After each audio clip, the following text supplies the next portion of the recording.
He sailed from New York in the year 1833, if I mistake not, before the Mast and the brig Lascar for Canton. She was sold in the East Indies, and he shipped at Manila in a small schooner, bound on a trading voyage among the Ladrone and Pelew Islands. On one of the latter islands, their schooner was wrecked on a reef, and they were attacked by the natives, and after a desperate resistance in which all their number except the captain, George, and a boy were killed or drowned, they surrendered and were carried bound in a canoe to a neighboring island. In about a month after this, an opportunity occurred by which one of their number might get away. I have forgotten the circumstances, but only one could go, and they yielded to the captain upon his promising to send them aid if he escaped. He was successful in his attempt, got on board an American vessel, went back to Manila and thence to America without making any effort for their rescue, or indeed, as George afterwards discovered, without even mentioning their case to anyone in Manila. The boy that was with George died, and he being alone and there being no chance of his escape, the natives soon treated him with kindness and even with attention. They painted him, tattooed his body, for he would never consent to be marked in the face or hands, gave him 2 or 3 wives, and in fact made quite a pet of him. In this way, he lived for 13 months in a fine climate, with a plenty to eat, half naked and nothing to do. He soon, however, became tired and went round the island on different pretenses to look out for a sail. One day he was out fishing in a small canoe with another man when he saw a large sail to the windward, about 1.5 leagues off, passing abreast of the island and standing westward. With some difficulty, he persuaded the islander to go off with him to the ship, promising to return with a good supply of rum and tobacco. These articles, which the islanders had got a taste of from American traders, were too strong a temptation for the fellow, and he consented. They paddled off in the track of the ship and lay to until she came down to them. George stepped on board the ship, nearly naked, painted from head to foot, and in no way distinguishable from his companion until he began to speak. Upon this, the people on board were not a little astonished, and having learned his story, the captain had him washed and clothed, and sending away the poor astonished native with a knife or two and some tobacco and calico, took George with him on the voyage. This was the ship Cabot of New York, Captain Lowe. She was bound to Manila from across the Pacific, and George did seaman's duty in her until her arrival in Manila, when he left her and shipped in a brig bound to the Sandwich Islands. From Oahu he came in the British brig Clementine to Monterey as second officer, where, having some difficulty with the captain, he left her, and coming down the coast, joined us at San Pedro. Nearly 6 months after this, among some papers we received by an arrival from Boston, we found a letter from Captain Lowe of the Cabot, published immediately upon his arrival at New York, and giving all the particulars just as we had them from George. The letter was published for the information of the friends of George, and Captain Lowe added that he left him at Manila to go to Oahu, and he had heard nothing of him since. George had an interesting journal of his adventures in the Pelew Islands, which he had written out at length, in a handsome hand, and in correct English. Chapter 25, Rumors of War, a spouter slipping for a southeaster, a gale. Sunday, November 1st, sailed this day, Sunday again for Santa Barbara, where we arrived on the 5th, coming round St. Buenaventura, and nearing the anchorage we saw 2 vessels in port, a large full-rigged and a small hermaphrodite brig. The former, the crew said, must be the Pilgrim. But I had been too long in the Pilgrim to be mistaken in her, and I was right in differing from them, for upon nearer approach, her long, low sheer, sharp bows and raking masts told quite another story. Man-of-war brig, said some of them. Baltimore clipper, said others. The Ayacucho, thought I, and soon the broad folds of the beautiful banner of St. George, white field with blood-red border and cross, were displayed from her peak. A few minutes put it beyond a doubt, and we were lying by the side of the Ayacucho, which had sailed from San Diego about 9 months before, while we were lying there in the Pilgrim. She had since been to Valparaiso, Callao, and the Sandwich Islands, and had just come upon the coast.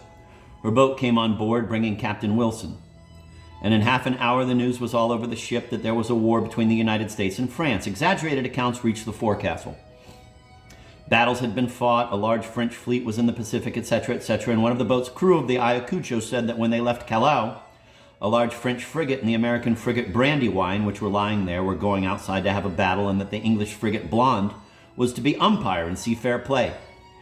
Here was important news for us, alone on an unprotected coast without an American man of war within some thousands of miles, and the prospect of a voyage home through the whole length of the Pacific and Atlantic Oceans. A French prison seemed a much more probable place of destination than the good port of Boston. However, we were too salt to believe every yarn that comes into the forecastle and waited to hear the truth of the matter from higher authority. By means of a supercargo's clerk, I got the account of the matter, which was that the governments had had difficulty about the payment of a debt, that war had been threatened and prepared for, but not actually declared, although it was pretty generally anticipated. This was not quite so bad, yet was no small cause of anxiety, but we cared very little about the matter ourselves. Happy-go-lucky with Jack. We did not believe that a French prison would be much worse than hide drogging on the coast of California. And no one who has not been on a long, dull voyage shut up in one ship can conceive of the effect of monotony upon one's thoughts and wishes. The prospect of a change is like a green spot in a desert, and the remotest probability of great events and exciting scenes gives a feeling of delight and sets life in motion so as to give a pleasure, which anyone not in the same state would be entirely unable to account for. In fact, a more jovial night we had not passed in the forecastle for months. Everyone seemed in unaccountably high spirits. An undefined anticipation of radical changes, of new scenes, and great doings seems to have possessed every one. And the common drudgery of the vessel appeared contemptible. Here was a new vein opened, a grand theme of conversation, and a topic for all sorts of discussions. National feeling was wrought up, jokes were cracked upon the only Frenchman in the ship, and comparisons made between old horse and soup meager, etc., etc.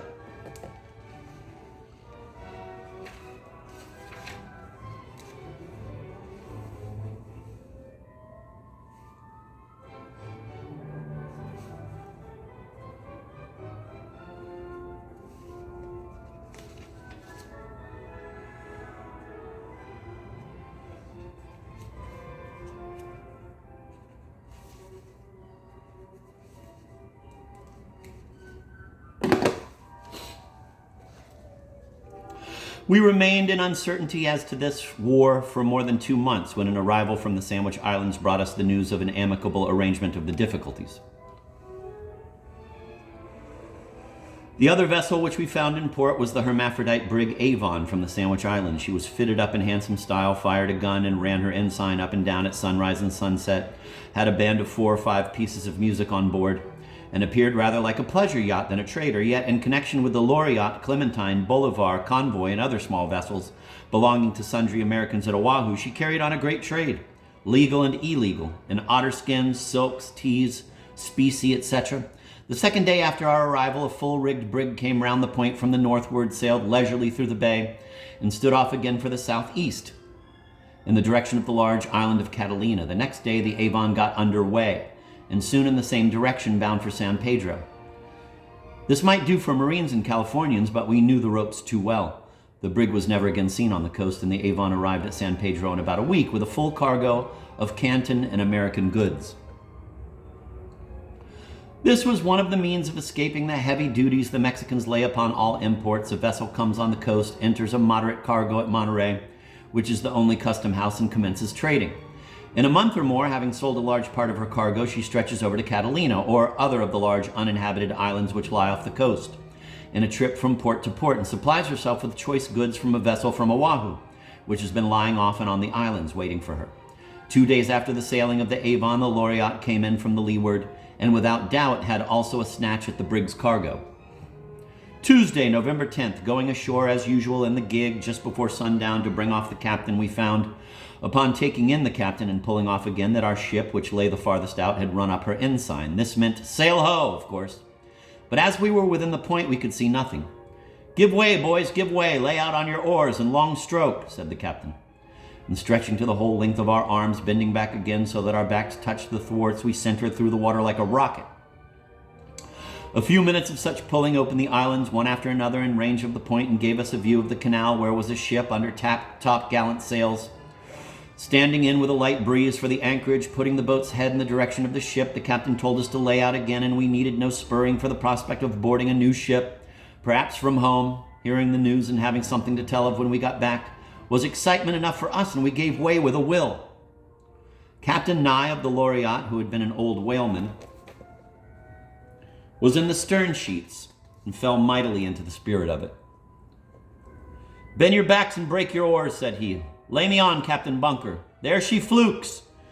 And other exclamations peculiar to whalemen. In the meantime, it fell flat calm, and being within a couple of miles of the ship, we expected to board her in a few moments, when a sudden breeze sprung up dead ahead for the ship, and she braced up and stood off toward the islands, sharp on the larboard tack, making good way through the water. This, of course, brought us up, and we had only to ease larboard oars, pull round starboard, and go aboard the Alert, with something very like a flea in the ear. There was a light land breeze all night, and the ship did not come to anchor until the next morning.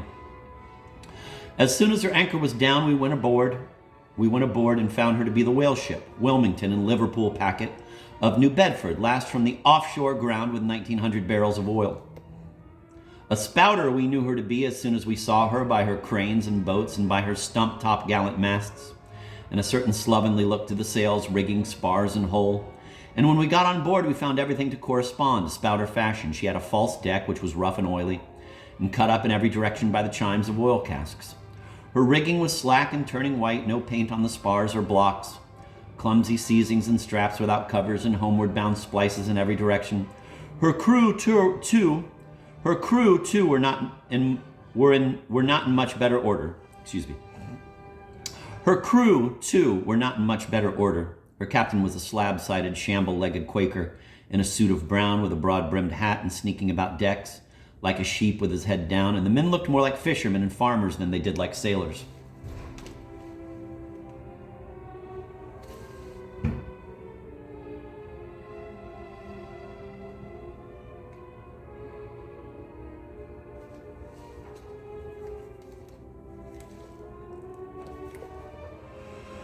Though it was by no means cold weather, we having on only our red shirts and duck trousers, they all had on woolen trousers, not blue and ship shape, but of all colors, brown, drab gray, and green, with suspenders over their shoulders and pockets to put their hands in. This, added to Guernsey frocks, striped comforters about the neck, thick cowhide boots, woolen caps, and a strong oily smell and a decidedly green look, will complete the description. 8 or 10 were on the fore topsail yard, and as many more in the main, furling the topsails, while 8 or 10 were hanging about the forecastle, doing nothing. This was a strange sight for a vessel coming to anchor, so we went up to them to see what was the matter. One of them, a stout, hardy-looking fellow, held out his leg and said he had the scurvy. Another had cut his hand, and others had got nearly well, but said that there were plenty aloft to furl the sails, so they were sobering on the forecastle. There was only one splicer on board, a fine-looking old tar, who was in the bunt of the fore topsail. He was probably the only sailor in the ship before the mast. The mates, of course, and the boat steerers, and also 2 or 3 of the crew had been to sea before, but only whaling voyages. And the greater part of the crew were raw hands, just from the bush, as green as cabbages, and had not yet got the hayseed out of their heads. The mizzen topsail hung in the bunt lines until everything was furled forward. Thus a crew of 30 men were half an hour in doing what would have been done in the Alert with 18 hands to go aloft in 15 or 20 minutes. We found they had been at sea 6 or 8 months and had no news to tell us, so we left them and promised to get liberty to come on board in the evening for some curiosities, etc. Accordingly, as soon as we were knocked off in the evening and had got supper, we obtained leave, took a boat, and went aboard and spent an hour or 2. They gave us pieces of whalebone and the teeth and other parts of curious sea animals, and we exchanged books with them, a practice very common among ships in foreign ports, by which you get rid of the books you have read and reread and a supply of new ones in their stead. And Jack is not very nice as to their comparative value.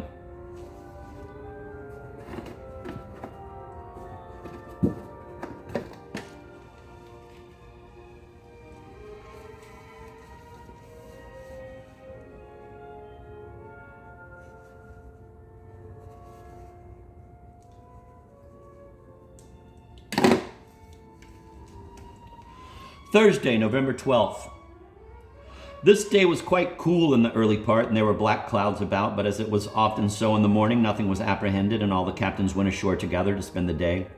Towards noon, the clouds hung heavily over the mountains, coming halfway down the hills that encircle the town of Santa Barbara, and a heavy smell rolled in from the southeast. The mate immediately ordered the gig's crew away, and at the same time we saw boats pulling ashore from the other vessels. Here was a grand chance for a rowing match, and everyone did his best. We passed the boats of the Ayacucho and Loriat, but could gain nothing upon, and indeed hardly hold our own with, the long 6-oared boat of the whale ship. They reached the breakers before us, but here we had the advantage of them for not being used to the surf.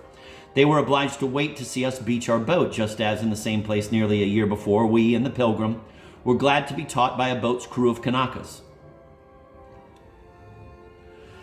We had hardly got the boats beached and their heads out before our old friend Bill Jackson, the handsome English sailor who steered the Loriat's boat, called out that the brig was adrift, and sure enough, she was dragging her anchors and drifting down into the bight of the bay. Without waiting for the captain, for there was no one on board but the mate and steward, he sprung into the boat, called the Kanakas together, and tried to put off. But the Kanakas, though capital water dogs, were frightened by their vessels being adrift, and by the emergency of the case, and seemed to lose their faculties. Twice their boat filled and came broadside upon the beach. Jackson swore at them for a parcel of savages, and promised to flog every one of them. This made the matter no better when we came forward, told the Kanakas to take their seats in the boat, and, going 2 on each side, walked out with her till it was up to our shoulders, and gave them a shove, when, giving way with their oars, they got her safely onto the long, regular swell. In the meantime, boats had put off from our ships in the whaler, and, coming all on board the brig together, they let go the other anchor, paid out chain, braced the yards to the wind, and brought the vessel up.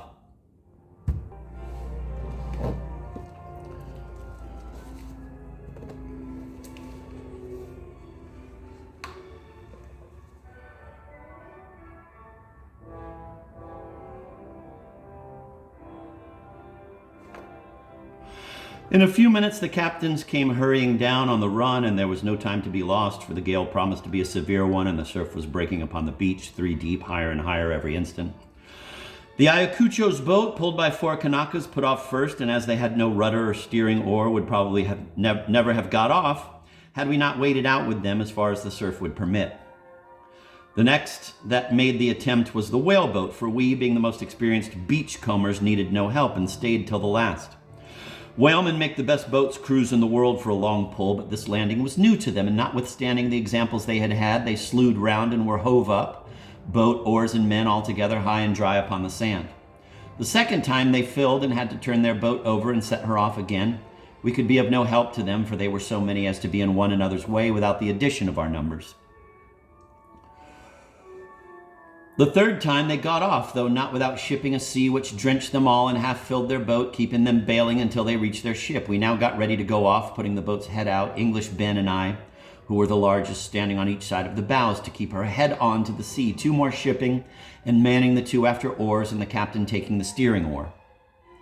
2 or 3 Spaniards who stood upon the beach looking at us wrapped their cloaks about them, shook their heads, and muttered, "Caramba!" They had no taste for such doings. In fact, the hydrophobia is a national malady, and shows itself in their persons as well as their actions.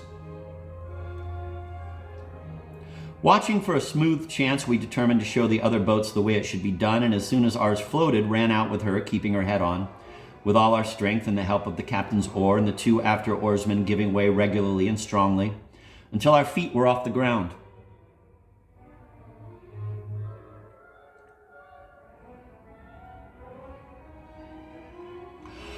We tumbled into the bows, keeping perfectly still from fear of hindering the others. For some time it was doubtful how it would go. The boat stood nearly up and down in the water, and the sea, rolling from under her, let her fall upon the water with a force which seemed almost to stave her bottom in.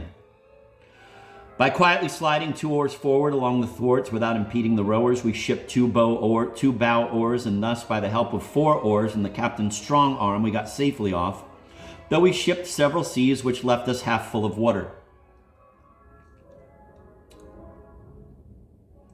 We pulled alongside of the Loriat, put her skipper on board, and found her making preparations for slipping, and then pulled aboard our own ship. Here Mr. Brown, always on hand, had got everything ready so that we had only to hook on the gig and hoist it up when the order was given to loose the sails. While we were on the yards, we saw the Loriat under way, and before our yards were mast-headed. The Ayacucho had spread her wings, and with yards braced sharp up, was standing athwart our house. There is no prettier sight in the world than a full-rigged, clipper-built brig sailing sharp on the wind. In a moment our slip rope was gone, the head yards filled away, and we were off. Next came the whaler, in a half an hour from the time when 4 vessels were lying quietly at anchor without a rag out or a sign of motion. The bay was deserted, and 4 white clouds were standing off to sea.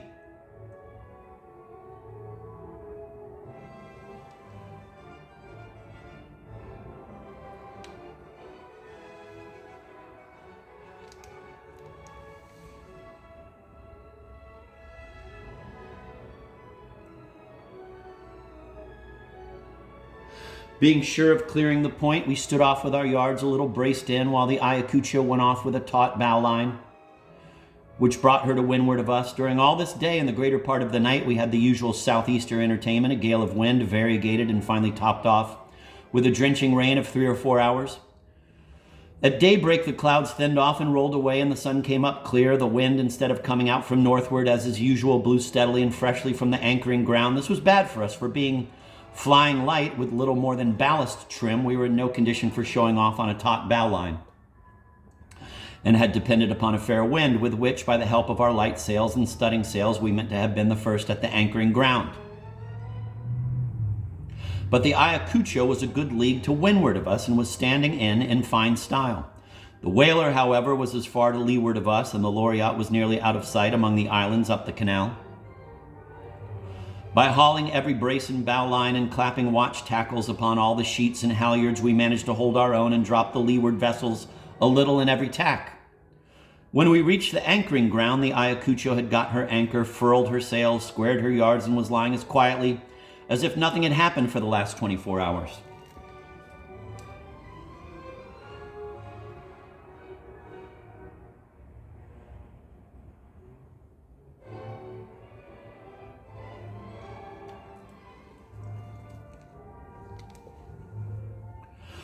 We had our usual good luck in getting our anchor without letting go another, and were all snug with our boats at the boom ends in half an hour. In about 2 hours more, the whaler came in and made a clumsy piece of work in getting her anchor, being obliged to let go her best bower and finally to get out a kedge and a hawser. They were heave-hoing, stopping and unstopping, pawling, catting, and fishing for 3 hours.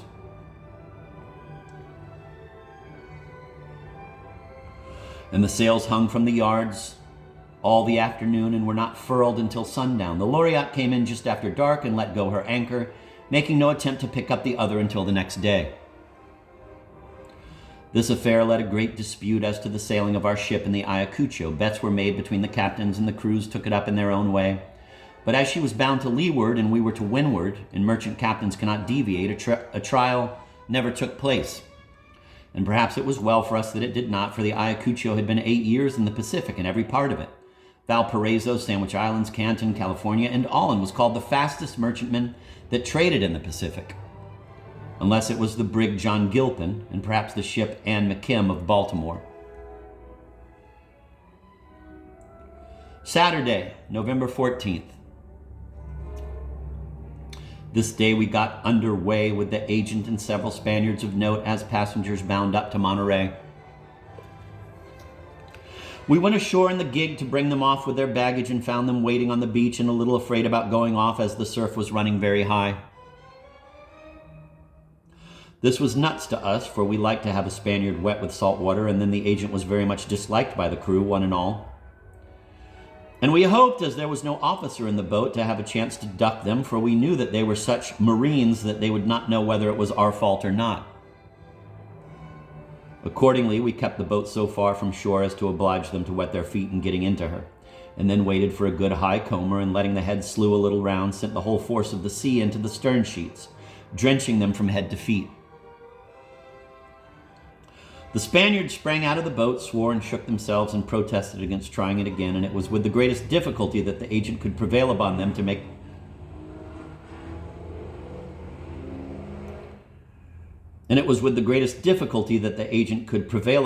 upon them to make another attempt.